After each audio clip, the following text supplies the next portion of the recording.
Hello?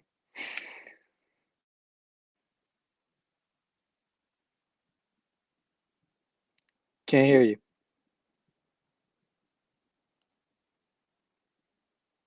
I can't hear you.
All right, we should be here.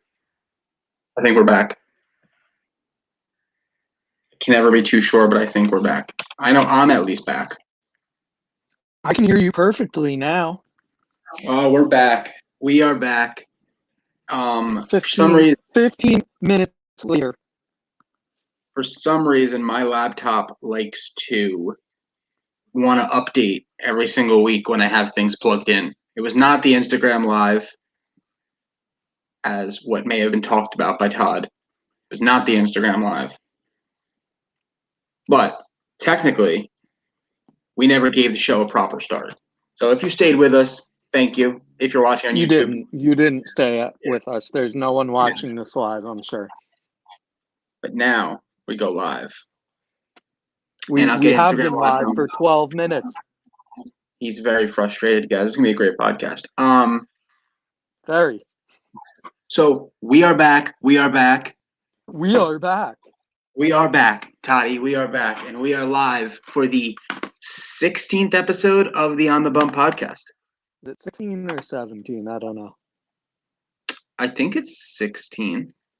I don't know. I lost count. It's 16. Yeah, I think last week was 15. But yeah, today is the third episode of the MLB preview, which we dive into the NL West today. That seems like that preview. You can probably guess our predictions already, but hey, got to go through them all. A lot. Actually, I wouldn't say a lot happened this past week free agency-wise, but there was some relatively quiet compared to the previous 2 weeks. And some substantial stuff for Mets and Yankees, I guess. We could start there with the free agent signings. Not a lot of big ones outside. There's not many big guys left, to be completely fair. But Yankees signed Brett Gardner back on a 1-year deal with an option for the second. And Mets signed Taijuan Walker to, I believe, a 2-year deal. I could be wrong on that. 2 years. I think it's 2 years for $20 million. Yeah, which I think is a good risk for Taijuan Walker. So we could start with Gardner. Todd, what are your feelings on Gardner being back? So Clint Frazier has said all the right things surrounding this. He said no one's happier than him that Brett is back. He thinks of Brett kind of as a big brother that can kind of help him along. And you could understand why Clint might have been frustrated in this position. But when someone like Clint, who's probably not so much this year, I think they're going to give him the shot at left field starting full-time, Clint. But if someone like Clint, who's been in a battle with Gardy the past 2, maybe even 3 years in terms of who really owns that corner, that second corner outfielder position outside of Aaron Judge when he's healthy, for Clint Frazier to say these kind of things, it shows kind of what impact just having Brett Gardner there. Brett's been a Yankee since 2008, I think. So what does that make it? 13, 14 seasons. So he's one of the longest tenured Yankees of all time now, up there in all-time games played. He's not going to be a Hall of Famer, Brett Gardner, but he's somebody who at Old Timers Day is going to get a huge standing ovation. He kind of is a clubhouse guy at this point that team just kind of needs. And he's also, of course, this now happened, 11 seasons ago, 12 seasons ago, I guess. And the last Yankees title was 12 seasons ago. Yes. Jesus Christ. So Brett Gardner's the last active player on the Yankees roster to have been a part of that championship team.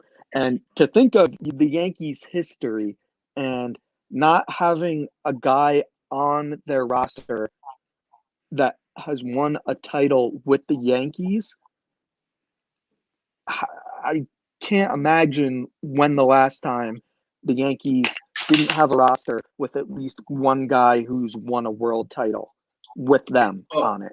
So I think it's important from a continuity standpoint to have him on the roster to kind of continue having someone in there, because even the manager hasn't won a championship with the Yankees. Aaron Boone was there for one season. They lost in 6 games to the Marlins in 2003. He was there for really half a season. But yeah, no, and it's a positive signing, I think, for all of those reasons. And if you need an at-bat in the playoffs, who would you rather? The choices of people that you would want up in a clutch situation on the Yankees roster where you need a base hit to tie the game, you just need someone on to keep the train moving in a high pressure situation. Brett Gardner's number is one that I would call in that situation. I have a couple thoughts. My first thought is I think there's no issue with the signing. The money is not a factor at all. The player option is interesting. Well, I mean, it's a non-guaranteed player option, so realistically, it's a team option. When you really break it down, they have no risk of getting out of it. So it's a really a more of a mutual option than anything else. But I just think on the surface, signing him doesn't affect Frazier, doesn't affect this. It's going to be what Boone does with him. If Boone takes at bats away from Frazier, I think that's a major problem. And also to your point, I understand Gardner's been great for the Yankees in big moments, but if you have to rely on him to have a big moment this coming playoffs, you're probably doing it wrong. Yeah, it wouldn't be a great thing. Like that means something drastically wrong happened with your starting lineup because you're talking about Hicks, Frazier, Stanton, whoever else could be manning the outfield by then. I think there's a lot of guys you would have. The Yankees have a lot of streaky guys. That's we've seen that in years past where it seems like one or two guys carries them in the playoffs, and a lot of guys you'd expect to be there don't have the postseason that you would expect, and that's why they end up falling short. Fair enough. So having him to lean on in some of those situations isn't a bad thing. Yeah, and it was funny. I believe we talked about him on the podcast last week, and then I think the next day the signing was official, or it was within like 2 days of us talking. But yeah, I mean, that happens. I think the same day or day before was the Taijuan Walker signing, and I kind of knew the Mets were going to get somebody. I think I said it on this podcast, same kind of concept. I just didn't know if it was going to be Taijuan or Jake Odorizzi. It seems Odorizzi's market is heating up a touch as yesterday went with the Phillies being involved. So if he gets a multi-year deal, I guess that's what he's looking for. The Mets, I think, perfectly got Taijuan at a 2-year deal. I don't have high optimism for Taijuan Walker. Of course, I would love for Taijuan to get going and for Taijuan to be a star on the Mets. Not even a star. I don't even want to put that pressure on the Mets or him. Just a serviceable number 4, number 5 pitcher. He's a back end of the rotation pitcher. Yep.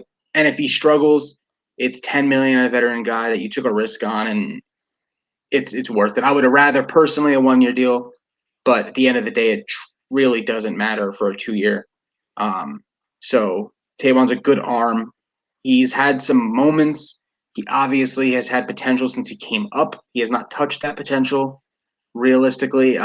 He did pitch with Arizona, so he was a guy that probably had some ties to the former GM of the Mets, Kevin Porter, and those ties probably kept through after Porter was let go because Porter's assistant was with us still. So it's a whole web of things, but I guess that deal was able to work out that way. So as a Met fan, I'm all right with it. I think now the roster, and even they said it, I think the roster's kind of set where it's going to be. There'll be no big moves until maybe the trade deadline.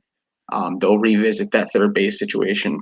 But yeah, that's kind of how I feel about it. They likely have a platoon in center field with Nimmo and Kevin Pillar. Back end of the rotation is somewhat solidified with the Taijuan Walker signing. He was with the Blue Jays last year, right? Yeah, wasn't that just last year? Blue Jays last year, Arizona the year before. So that's where I have a bit of familiarity with him. I believe I picked him up for a couple of games on fantasy, and he did well for me. So speaking of fantasy, we'll be trying. I'll leave a note to touch back on at the end of the podcast.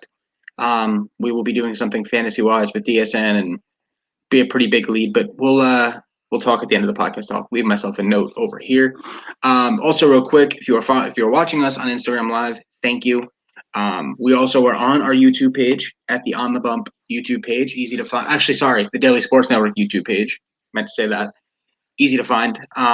So about 10 more minutes on Instagram Live. Then I will switch over. So if you guys want to switch over with us, by all means, we are on YouTube. Keeping going with the topics that kind of happened this past week. I'll go to this one first, and it is Noah Syndergaard versus Trevor Bauer. That was a good one. Bauer's just a weirdo on Twitter. He's and soft. He really is. And Noah Syndergaard is one of those guys. Now, Noah, I mean, I'm not going to sit here as a Met fan and say Noah's like this like great pitcher who's achieved so much, because he's really been a bust on the grand scheme of things. But on Twitter, he's undefeated. I mean, you can't beat Noah Syndergaard. He will keep coming at you. He's told fans the worst things possible over the years, and he doesn't care. That's just who he is. And most of the people he tells who they are trolls, so let him go. But I knew when Bauer went after him, I knew it wasn't going to end well, because Bauer's a nerd, and Noah just goes off on Twitter. He'll go after anybody. He'll go after Mr. Met. He doesn't care. As the great Luke Gallows and Kevin Anderson would say, nerd. Yes. So, if you haven't realized it, this is a baseball and WWE podcast. Nerd. So, Trevor Bauer, just let it go at this point, man. Like, you're on the Dodgers now. Go do your thing. Go get paid $40 million to be a number 4 starter. Talk your shit on Twitter and leave it be. Because Noah has been there on Twitter since the start. This isn't not since the start of Twitter, obviously, but like since that's been his MO. Trevor just kind of did this in the past year or so when he knew he was coming into a free agency period where he was likely going to have the potential to cash in, and then his head got huge because he won the Cy Young. So that unleashed all kinds of Trevor Bauer Twitter bizarro world nonsense where he's apologizing for whatever happened with the bad Instagram linking to a Mets t-shirt. It was obviously all a publicity stunt to try and get people talking both ways. He likes being in the spotlight. He likes the publicity. People say, of course, that any publicity is good publicity. He's gotten some actual good publicity with the Cy Young Award. And then he's gotten some, depending on who you talk to, some contrasting opinions on the publicity that his Twitter antics have got him. Some people love it. Some people hate it. Everyone's talking about it, which is what he wants. It inflates his ego. And I'm really over him. Even when people were talking about, oh, Trevor Bauer to the Yankees, like, no, I didn't even want him on the Yankees. He doesn't fit the mold of what a Yankee is supposed to be. Yankees are supposed to be kind of more than themselves in a way. Chapman, Herman. You what? Chapman, Herman, those are Yankees. Those are Yankees through. No, they're not. If we want to talk about that, I'm glad to talk about that because my opinion on both of them is get the F off of the team. I know that. Luke Voigt even said something today. I think he said we're behind Domingo, which like he has to say that. But he also added, but he's skating on thin ice right now. So Luke knows. I think Herman got to a point where last week we hit a point where he was like, you know what? Called him out. But I think Herman last week thought and felt that he could be like, you know what? I want to get out of here. I don't need to be here anymore.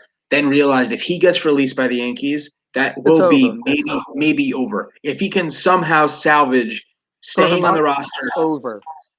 He needs to stay in the Yankees to have any opportunity. He has to. But quickly back to Bauer before I jump too far off. For anyone to take on his baggage. Chapman, unfortunately, someone would take him on despite all the baggage because he still throws 102 miles an hour. Yeah, and it's different baggage in the fact that it's obviously the same thing, but different in the fact of the result of what has happened and where he's at and suspension-wise. And it's all what has happened lately, and there's in that regard there's a big difference. But back to Bauer real quick because we did go off on a tangent. A couple points I have because I did listen. Shout out Shout out the podcast. Why am I drawing a blank on Barstool with Carabas? Starting nine. Starting Nine. Going with Braden. They went over the Bauer deal. It was pretty good. Some of the factors I got out of it. One of the questions I want to ask for you because I've heard it on a few different podcasts now. If you had to guess, maybe you won't even have a guess, but who was the last pitcher to enter free agency after winning the Cy Young? Let me put it this way, because that's like a deep question. If you had to guess, how many years ago do you think it was? I was gonna guess Randy Johnson. I don't know. It was 94. It was Greg Maddux. So that's how long it's been since a Cy Young pitcher.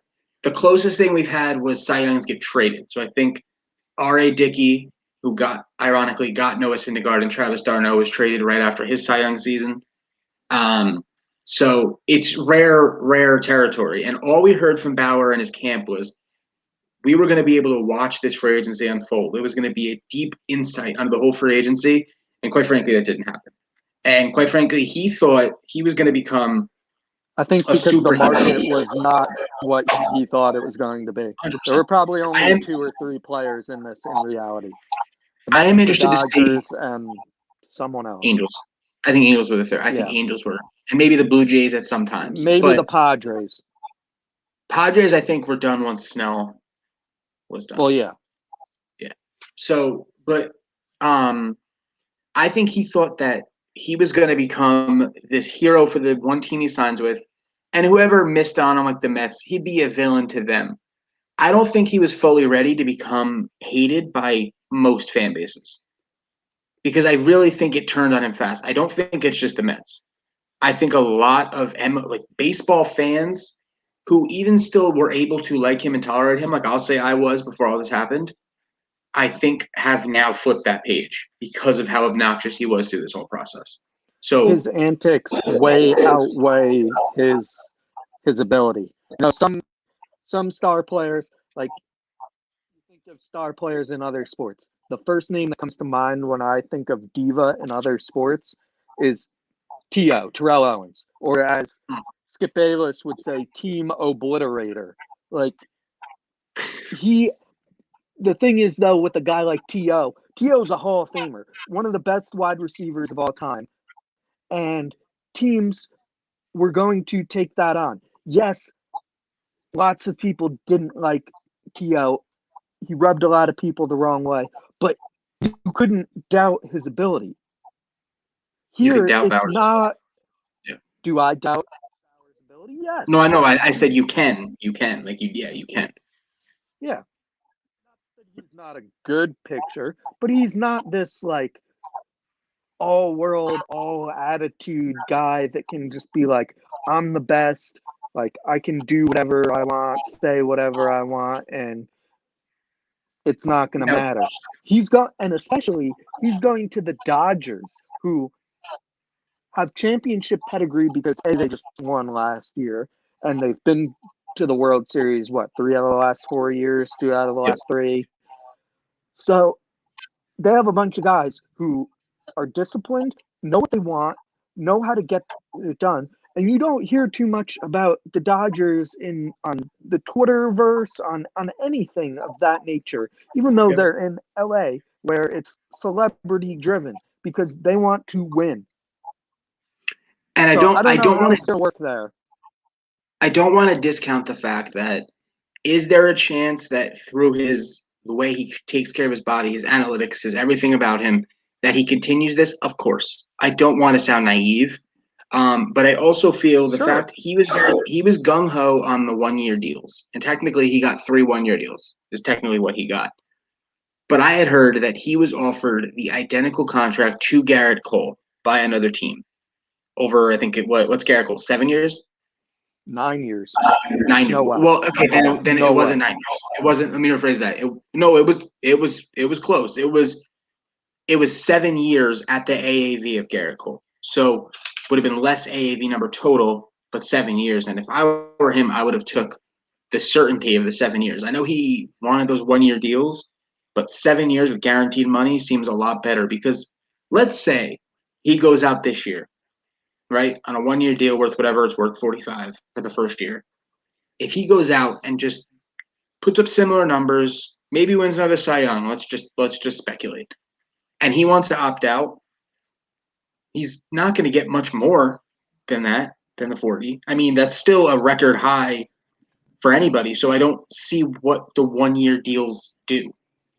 The thing I will mention, and it'll likely come into play if we talk about the whole Kevin Mather situation with the Mariners. Sure. Okay, let's jump in. We can jump right in. Kind of jumping off of that point surrounding the 1-year deals, I wouldn't be surprised if the reason behind some of these 1-year deals, which is why maybe a guy like Taijuan Walker got a 2-year deal, is that there might be some sort of work stoppage next year with the Players Association and the MLB because of everything going on with things like what Kevin Mather basically brought to light in terms of the wrong thinking that he has and potentially other executives. I'm not accusing any other executives of operating in the way that Kevin Mather seemed to have operated, but it kind of showed how they can these executives may hold too much power. Not may, they do hold too much power over the players and contract negotiations, which is why we probably saw a lot of negotiations take longer than they do right now because players weren't getting what they want. Even with guys like Trevor Bauer getting $40 million, maybe they think that there's going to be this world of basically full player demand, player autonomy, and the way contracts are structured moving forward might completely change once there's some work stoppage or strike disagreement that goes on between the players union and the MLB. What Kevin Mather said, everything about what he said was ridiculous on any level that you analyze it. Saying, what did he say about Julio Rodriguez, the Mariners' top prospect? He called him boring out of nowhere. No, the boring. He said boring was English, boring was Marco Gonzalez. That's who he called boring. Yeah. Then it might have been with Julio. He might have said, I think he said something like his English wasn't great, which, like, why are you mentioning that? What does it matter to him and his ability to succeed within the Mariners organization? Then the whole thing with manipulating service time, like, yes, that happens. And I think the bigger saying that is the problem with that, because I think that's something that a lot of teams do, unfortunately. But him outright saying that, like, that's what their goal was. I think he said, like, if anyone got injured last year, we were going to see his big tummy out in left field or whatever. Like, ridiculous things came out of his mouth. He said, I forget the name of the picture, that he said he was, like, tired of paying his interpreter or something. And that, like, once he... Kawashi Iwakuma. Yeah. And that his English suddenly got better after they paid or stopped paying or threatened to stop paying for his interpreter. Like, come on. It's ridiculous. The problem is that's as bad as it is for him to say that, it strikes a bigger thing because that's a more common conversation around big league circles than just Americans. And that's what I think the bigger issue is. And you touched on the players now all of a sudden having this leverage going forward, because I think it was Josh Donaldson who came out and said thank you to him, to Mather Frazier did too. For giving those players control. Because when you really think about it, the fact that baseball is probably one of America's most popular sports, if not one, maybe two. No, I don't think so anymore. Maybe it's dying Unfortunately, out. Maybe that's part of the problem. But that's part for of the problem. for the biggest contract in baseball to be around $40 million, put it in perspective this way: Mike Conley in the NBA, who's maybe a top 15 point guard, is making $40 million. Yeah. But that's a top player in the sport is making the same amount of money as Mike Conley in basketball. Well, I mean, how many players are making $40 million in the NBA? I think over 10. Mike That's max. Conley is probably a little overpaid. I mean, don't get me wrong. It's a conversation for another day. It's a longer conversation. Athletes, I think, are slightly overpaid in general. I think they should be paid close to the value they bring to their businesses is in the millions of dollars. So there is a market to be paid that much, but it's gotten a little inflated. And I think we're going to see that continue to get inflated as the players look to seize more control. I definitely agree with you. Now, sorry, that was a lot of noise. I want you, before we get into this NL West preview, I'm going to give you, while I get set up for the preview, about a minute to rant on Aaron Judge's teeth. Okay, so I have a couple of thoughts. We got 1 minute. I have a couple thoughts on Aaron Judge's teeth. Part of me thinks that it's kind of his signature look before, kind of like Michael Strahan. Michael Strahan's on national TV now every morning, Good Morning America, all of the other programs. Hasn't changed his look. It's him. He owns it. So on one hand, not that I disrespect Aaron Judge for doing it, but part of me wanted him to kind of be like, hey, I'm this big superstar, name brand on the New York Yankees, and I may not look the best, my teeth might not look the best, but that doesn't matter. Kind of like an image thing. But now he comes into camp kind of looking all like Mr. Long, Tan, and Handsome here, and it kind of gave me the message that it's okay to change your appearance once you make it big to make yourself more commercially viable. So what you're saying is a terrible role model. Viable. I'm not saying he's a terrible role model, but I would like to hear more on his thoughts as to why he did this. Yeah, I kind of agree with you. I don't think it really matters, but I also think that was part of if it makes him happy to do that, fine. Of course. Yeah, who knows? Maybe his whole life growing up. Maybe his whole life growing up made fun of his entire life because of that. Correct. So you know what? Fixing that is kind of like a suck it to everybody who hated on him because of it. I agree with two sides of that coin there, depending on how you look at it. I would like his perspective, though. If I was a journalist, I would ask him a little more about that. Yeah, I think that's one of those questions that the journalist should be asking. I think it's needed. Right. Yeah. The people need to know, Aaron. Why did you change your appearance? Please tell us. We need to know. As we get ready for this NL West preview, as I break down the sheets, as I always do, we are now done with most of the NL. This is the final division of the NL.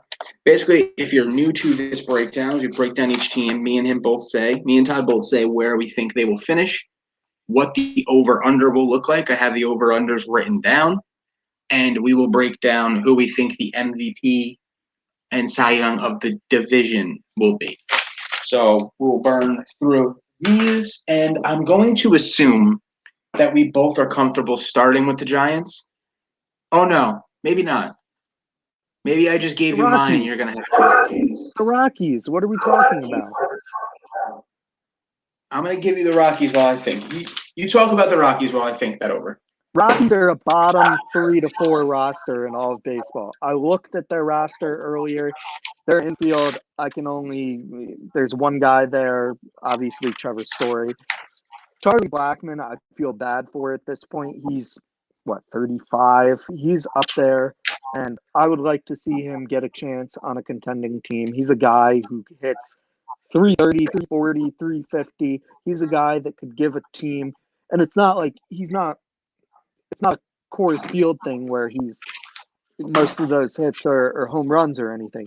He's putting the ball in play consistently because of his own natural ability to put the ball in play. I would like to see a guy like him get a chance on a contending team. Maybe we'll see that happen. They did sign my hero. I have a jersey. Maybe not my hero. I'll back that up. A guy I wish very well, Gregory Paulbird. I would love to see him put up a 30 homer, 100 RBI season fully healthy. I think he has that ability. I think there isn't much better of a spot for him to try and meet that ability than a place like Colorado. He may not even make the What? team. He may not even make the team. We'll see. We will see. Also, Ian Desmond, I believe I heard Ian Desmond opted out of this year. Yes, The whole season? I believe so. I can find out for you. Keep talking. So that obviously he's a veteran presence there. Yes, he opts out for second straight season. Which is, I'm not gonna call someone out for doing that, because we're still obviously in the middle of a global pandemic. But I don't know.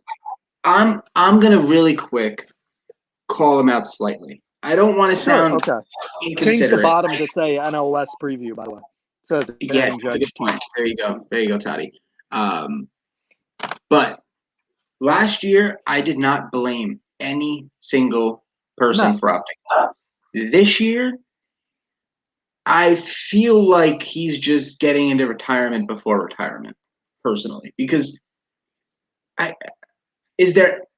hate comparing, but is there any other job on the planet right now that people aren't still working? I mean, people aren't working in their normal ways. I haven't been in an office building since in a year. So, but technically, being an athlete, they've adjusted the work settings to make it safer. So, I don't know. I also don't want to sound inconsiderate about anybody opting out because I don't think that's fair either. But I don't know. Second year in a row seems like a lot. Yeah, I would. That's another situation, kind of like Aaron Judge, where I would like to hear more from Ian Desmond as to his reasoning why. It might Let me be see if he has a reason. Something family related. I would like to hear more about this. Yeah, that's why I'm looking into it. Wheels came off a little bit here. Otherwise, pitching staff wise, they're pretty horrendous. Mm-hmm. Outside of German Marquez, Kyle Freeland is decent. And I believe they also have John Gray, who's been so-so. He's not – you can do worse than John Gray in your rotation. If you had to face two pitchers in a playoff series, German and Kyle Freeland aren't two guys I'd be looking too forward to facing. But I don't know. Their bullpen is atrocious. You didn't say what their over-under is. I guess you'll say after you. Oh, I realized after you started talking, I should have told you before we started, like I did last week. It was 64.5. And 64? Yep. Yeah. Before I go into the Rockies, give me your prediction on that. 64.5. That's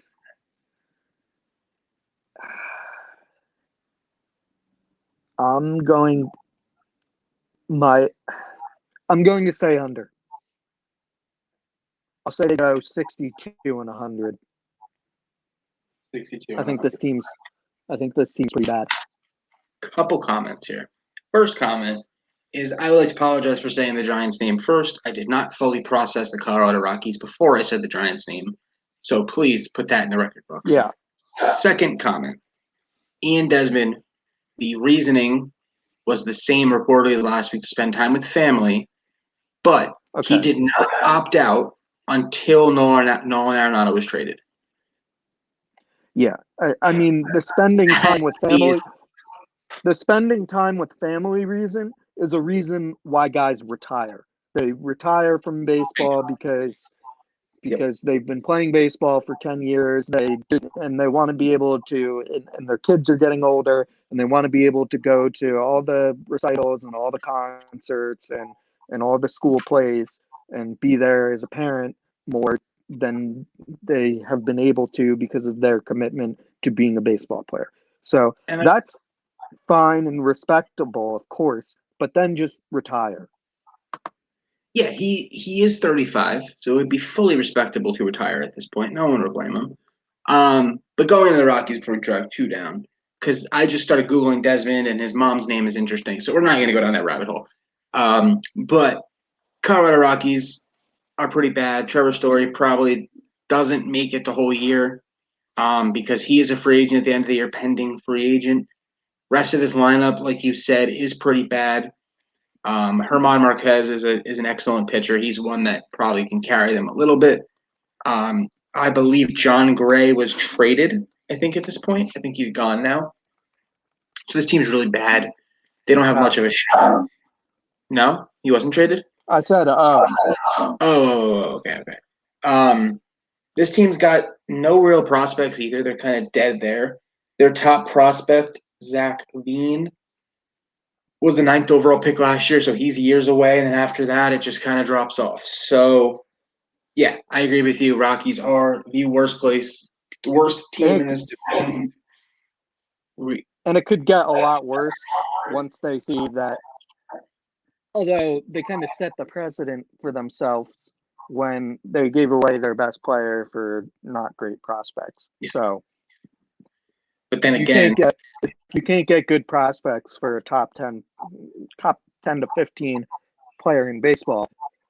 Then what are you going to get for, I don't know, though, the value on paper, just because he's younger, for Trevor Story might be higher. I will guarantee you the value on Trevor Story would be higher. Because what president have we seen so far in the MLB for a guy that has 6 or 7 years or 5 years left on their contract? What good deal has come out of the trade? That's still so you can blame Colorado as much as you want for throwing money, and that's still stupid. But we have not seen a good trade value-wise with guys who have years on their deal and that much money. It just hasn't happened. I mean, there hasn't been many of them, but Stanton, Arenado, off the top of my head, I can't think of much other guys that have been traded midway through a big deal like that. So there hasn't been a big precedent. But back to what we're talking about. Rockies, yes, I think they're the worst team in the NL West. I think they're one of the worst teams. One of the worst teams in Major League Baseball. I will also join you and say under. But I'm going to just give it a brief under just because I don't want to get too close to your number. I'll go 64. So directly under. I'll say 64-98. They are a pretty bad team. So yeah. I will say if they absolutely clean house, this roster is worse than the Pirates roster. You take away Charlie Blackmon, Trevor Story, maybe Raimiel Tapia, Kyle Freeland, and Herman Marquez. Those 5 guys. Otherwise, it's all just. My guess is even in a blow it up kind of season, because they're going to be not wanting to spend money for the next few years, any player who's under control, like Tapia, Marquez, or Freeland, they won't be touched because you have the year's control. So, yes, you can get value, but you can get it next year. I would venture to guess if we're doing season predictions, Trevor Story and Charlie Blackmon don't finish the season as Colorado Rockies. That would be mine. I would put the odds at him finishing the season with the Rockies at like 8%. Yeah. All right, let's move on. Arizona. Well, I feel like I know what your team is, but I'm gonna say who I thought was the fifth spot, which was San Francisco. So I'm gonna say San Francisco finishes 4th. So we'll talk about them. But Todd, you can pick them wherever you'd like. Let's talk about the Giants, because I pretty much have. Obviously, there's the top tier of the NL West being the Dodgers and the Padres. There's no secret about that. Then there's kind of the second tier with the Giants and the Diamondbacks, who their rosters aren't god awful.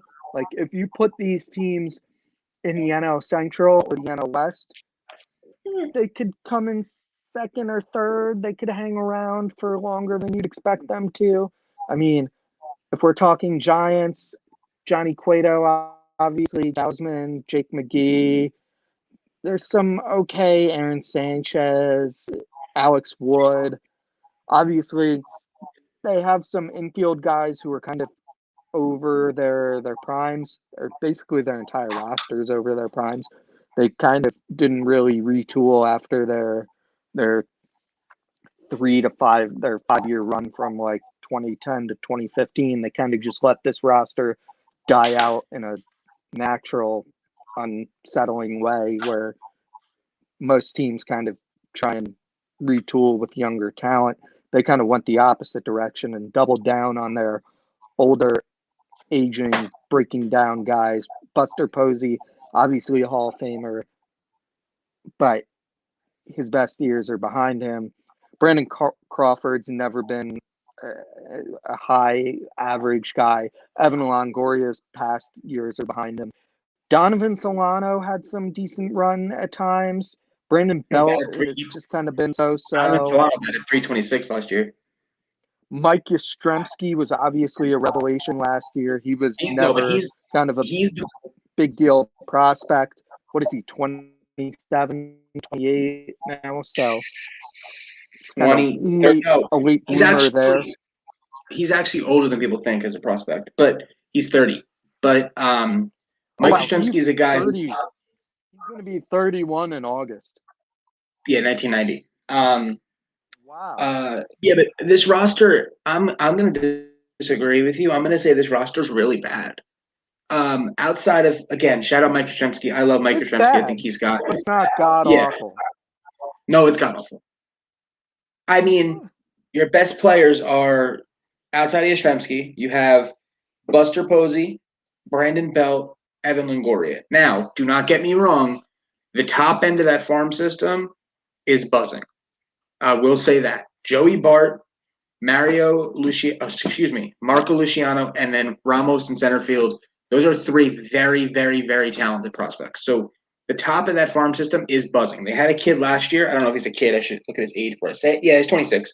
Who was a really good year last year in Barger. Caleb Barger was 5-1 last year in a shortened season. So that's another guy to maybe look at as a younger guy. I do think, like we said, I think they're better than the Rockies, but I don't know by how much. Before I looked at the roster in full, I wanted to say they were closer maybe to this number of over-under, which, again, I should have told you, is 74.5. That is their over-under. So the number I had in my head. I should have done that. So I'm going to have to go over, but just over.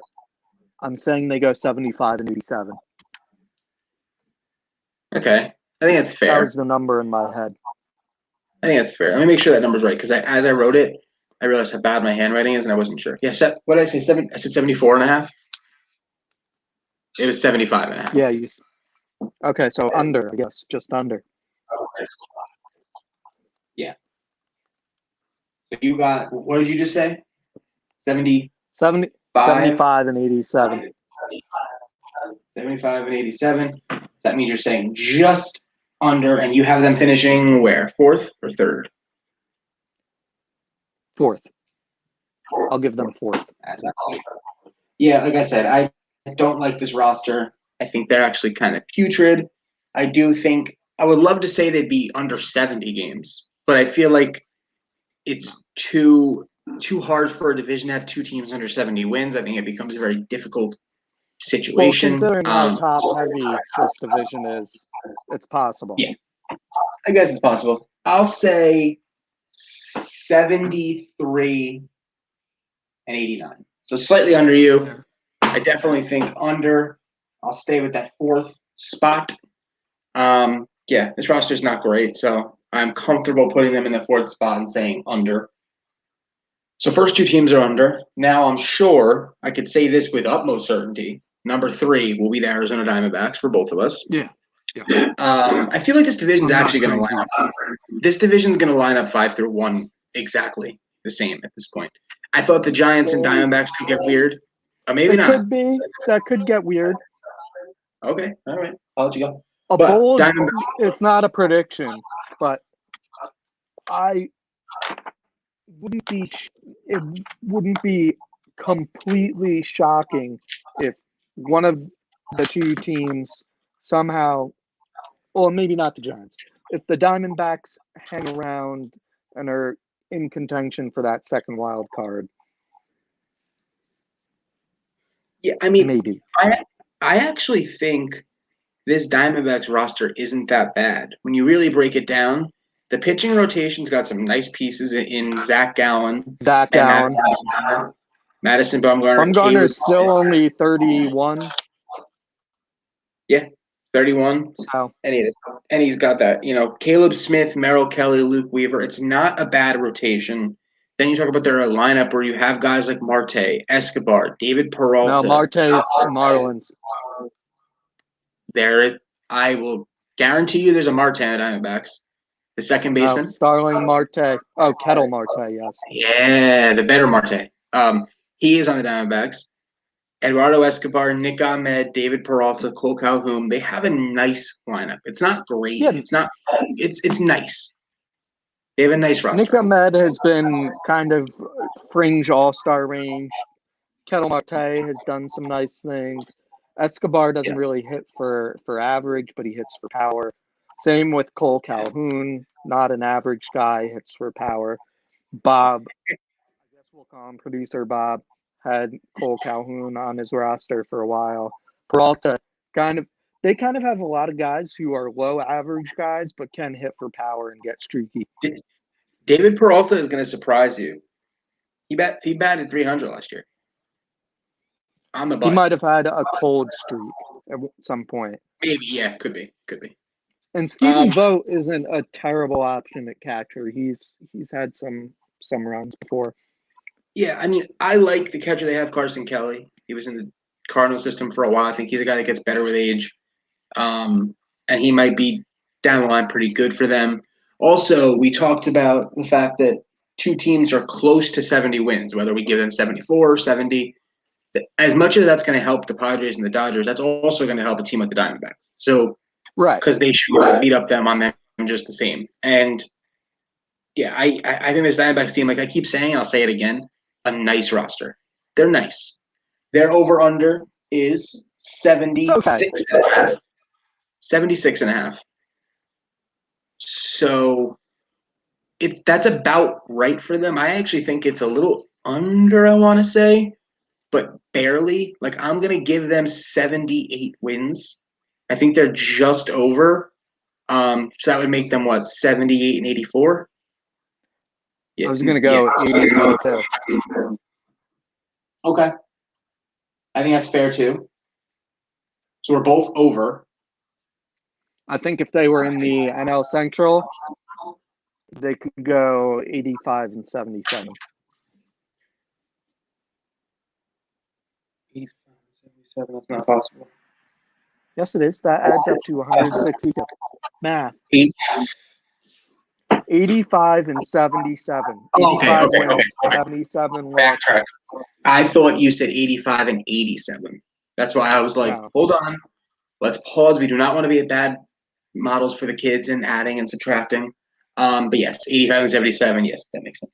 And I agree. I think if they were in a better situation, because as much as I say they get the benefit of beating up on two of those teams, they also have the negative of getting beat up on by the other two teams. So they're kind of sandwiched in a pretty bad spot. But yeah, I think where we have them just over is perfect. So now we get into the big dogs.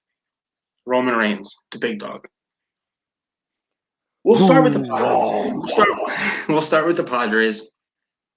And we will say, I'll say right off the bat, the over-under is 94.5. And I will go first here because I have a take on the Padres. Oh, boy. I think we're overrating them. Because, and here's why. Yes, they made some great moves. I think, and by me saying overrating, I'm not saying they can't go off and have a great year. But I think last year, if it was a I full think season, they could go toe to toe with the Dodgers. I listen. Would it surprise me if they did? No. But from what I saw last week, I think they were last year. They were a team. If it was a full season, I don't think they would have been as elite as we're thinking of them. I think their weaknesses would have been shown in a full season. Fernando Tatis, who had a great start to the season, we keep talking about how good of a season he had. He didn't finish that season that great. He struggled down the stretch. So that was a team that may have been shown more the negatives. So do those negatives get shown this year? I don't know. And yes, they made some great additions, of course. Blake Snell, Yu Darvish, the guy from Korea, Hae-Sung Kim, um, Austin Nola was brought in last year. Like, they have some great pieces on this team that they brought in. So I don't want to downplay any of that. And they had current pieces: Machado, Tatis, Pham, Hosmer. I mean, Will Myers, Grisham. They got a squad. But and now me saying I think we're overvaluing them. I'm not saying they go from a 95 win team to a 81 win team. That's not what I'm saying. But I don't know. I just think we're giving them way too much too soon. I think the grind of a 162 game season might sneak up on a young team because you got to be able to ride out the storms in a lot of those seasons. We see with the veteran teams that a lot of teams with a lot of expectations often start pretty slow in April, May. You'll see a lot of those teams hanging around 500 until mid-June, and then all of a sudden it kind of clicks, and by mid-August they're 40 games over 500. If the Padres come out to a slow start, how long does that linger in a clubhouse that isn't used to being in contention for 162 games? That's the wild card. That's kind of the intangible factor that you talk about, because even guys that they brought in, yes, Yu Darvish has been on teams that have been successful. He's been part of a 162 game grind, but that's one guy. Yep. Blake Snell hasn't even really been on a team that has fully embraced having the target on their back for 162 games. To go from a season where you only played 60 games, got into the playoffs, and now you have the full shebang and you're going to be target on your back, it's going to be interesting for them. Obviously, some of their cold streaks that come from batting wise, from batting, may be able to be downplayed when you bring in guys at the top of your rotation like you, Darvish and Blake Snell, who can win you games 2-1, 2-0 because they're mowing down teams. But that can only go on for so long, and that has to match up. You, Darvish and Blake Snell have to be hot when the bats are cold. So I don't know if this team has the depth also of a team like the Dodgers. Dodgers are too deep, like 2 players deep in a lot of positions. Padres, not so much. Part of me kind of agrees with you that I'm going to put them talent-wise. This team could win 100 games. I'll say 93-69. I had, when you were talking, I was thinking it out. I had 92 and 70. So we're right on the cusp of each other. Yeah. And the point you kind of touched on, and I kind of agree, is we talk about who they brought in, right? Yu Darvish, Hae-Sung Kim, Blake Snell. But let's talk about the depth they lost. Jason Castro, Zach Davies, Francisco Mejia, Mitch Moreland, Jurickson Profar, Garrett Richards, and Trevor Rosenthal. Mind you, they're lesser names than what they gained, of course. But that's some big depth. That's some big league depth that they've lost. Now, as I said that, I could be wrong on Profar. He may have returned. I don't remember where he went. Did they re-sign or not re-sign? Did they sign Melanson? No, yeah, they signed Melanson. And they did bring Profar out. They broke both. Kirby Yates, right? Kirby Yates left, right? Leave. Or did he go back? Kirby Yates left. I don't know. He went to the Blue Jays. Yes, he was one of the first guys to go to the Blue Jays. So they lost some serious depth on this team.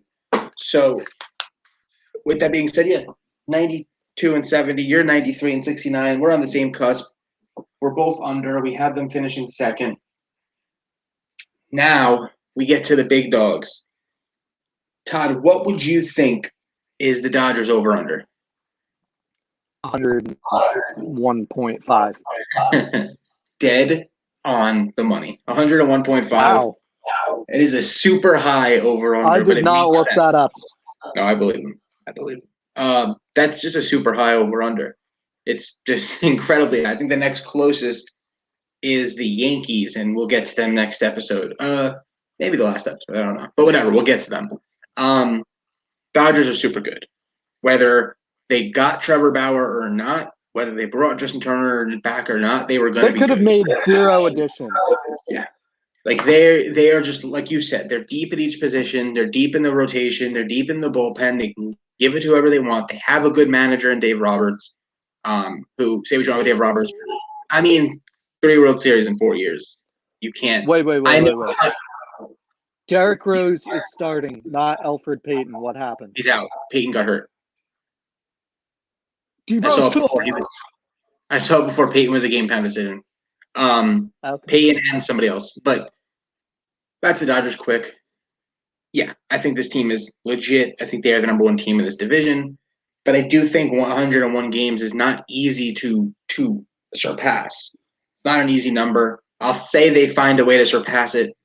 I'll say 103 and what would that make it? 103 and 59? Yeah, 103 and 59.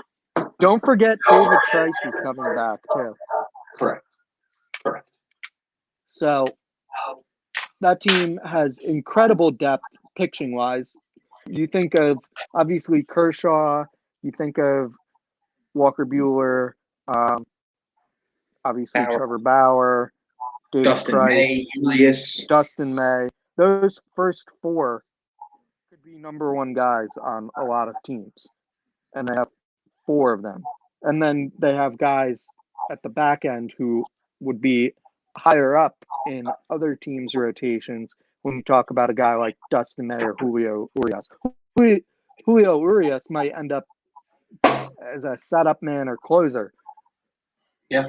They also, of course, have Kenley Jansen at the back of that bullpen, who has been shaky at times, but having a guy like Urias as kind of support there is key for them moving forward, and it's just a well-built team from top to bottom.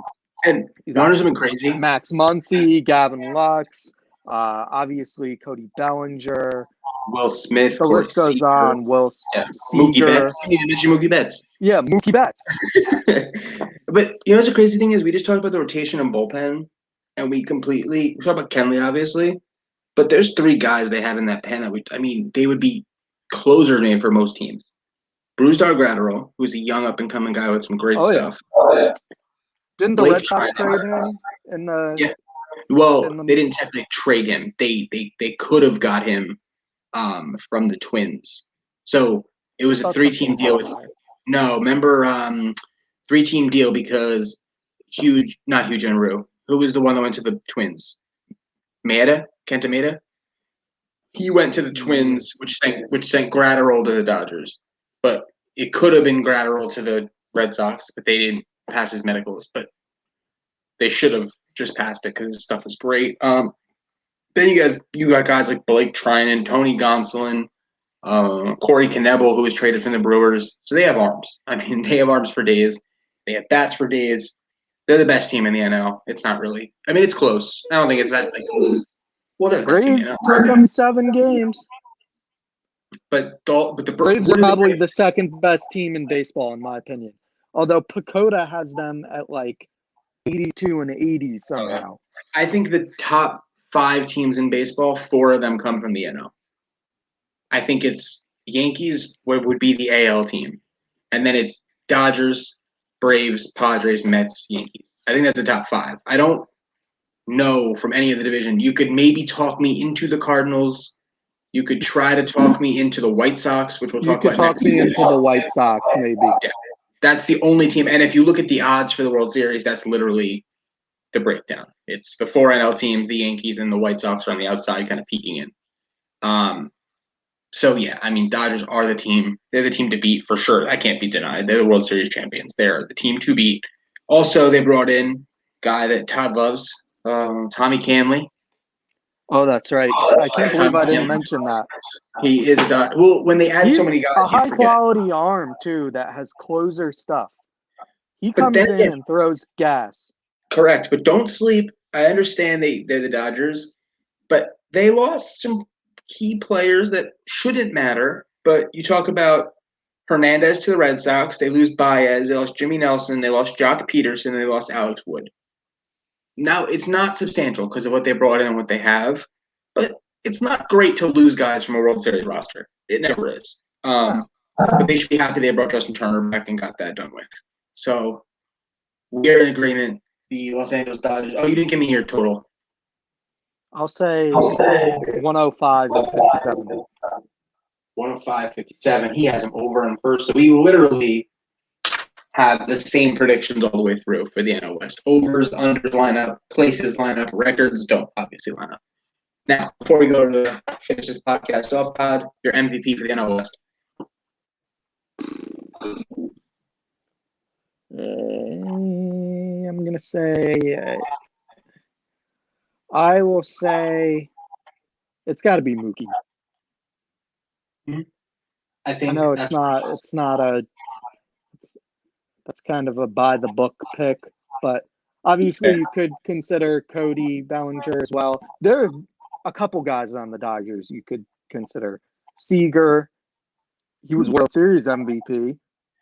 You can talk me into all that. I'm going to go outside the box a little bit, and not too far outside the box, but I'm going to say Manny Machado. I think he's going to have to carry the Padres a little bit more than Tatis. I think Tatis is going to struggle at times. And I think Machado is going to have to carry them if we think either if they're going to get to 92 wins. Do you think they're going to win? They're going to underachieve by their win total, but he's going to be the MVP? Of the division, I think so. I'm going to stick by it. You know what? You're not going to pull me off my excitement. Manny Machado, MVP. Cy Young, Tavi, give me your Cy Young. Who's my Cy Young? Yeah. I want to be.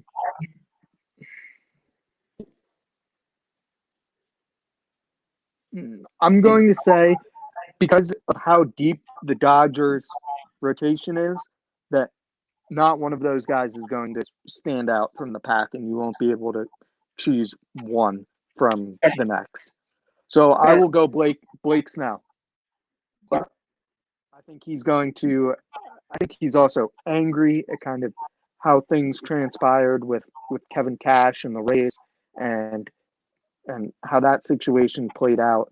And San Diego kind of fits his mojo, his vibe, what he's trying to do. And I think he's going to go there and ball out. They're not going to care about.